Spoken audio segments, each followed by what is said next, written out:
What's going on, guys? It's Greg from East Coast Eyes, and we had the official launch of the Mirage. It's going really well. The response has been great from you guys, so we appreciate that. And a lot of requests for tutorials. So today I'm going to give you a tutorial for a mid to mid-high pocket, which I think the Mirage is great for. But it's also important to note that for our heads, we've tried our best to keep the sidewall hole size and placement very similar.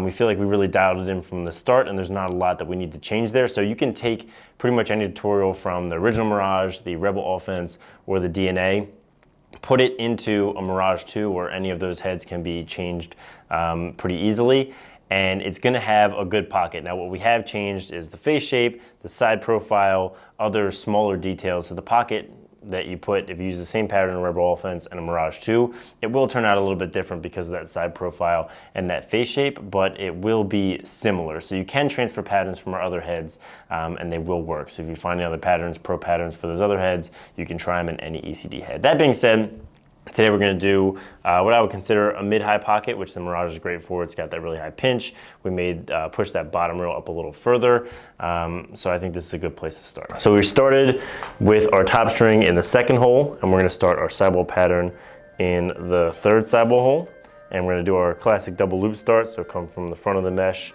to the back of the head, and then back around to that same third sidewall hole, and then one more loop, same process to complete a double loop. So you can see right there, the mesh is nice and tight, looped on twice, and then you're gonna go back one more time through the back there, and now we're ready to get into the overhand knots. So for the first one, second diamond of mesh, we're gonna skip 2 sidewall holes, and then go in through the outside of the plastic. This is gonna get this mesh hole nice and tight. So we're gonna do an overhand knot here. You can look at that individual tutorial for more information on how to do it. It's pretty simple once you get the hang of it. And the key here is we want to pull it down nice and tight and get all the slack that we possibly can out of that string.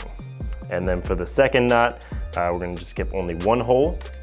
So through the outside of the plastic, leave a little slack.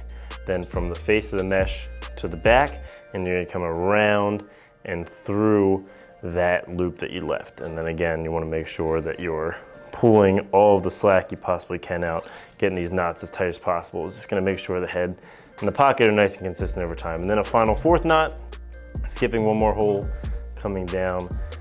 So you're going to have the initial double loop, and then 3 knots that are going to pull the mesh diamonds down nice and tight.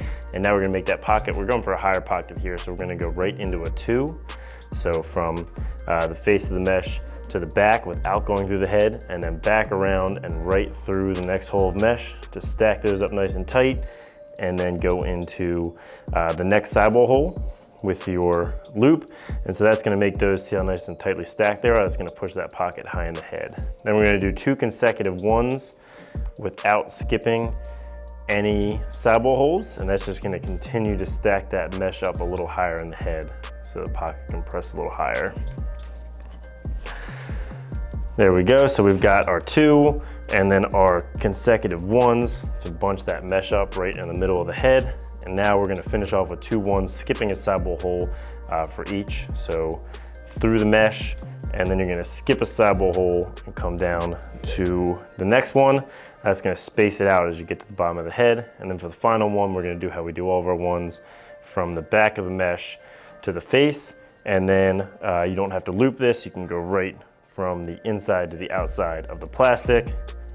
We like to do a little false loop there without going back through the mesh, just to make sure we don't pulling on that string, and then tie your knot off, and there you've got the sidewall pattern. All right, so once you've got the sidewall pattern dialed in, we're gonna talk bottom string. Here I've got our standard double loop on the 9 diamond row. If that's gonna push the pocket up a little higher and keep it from going low. If you want it to go lower, you can drop it down to the next 10 diamond row and go a little tighter, or do 1 big loop. That's gonna make it a little baggier so the pocket can push low.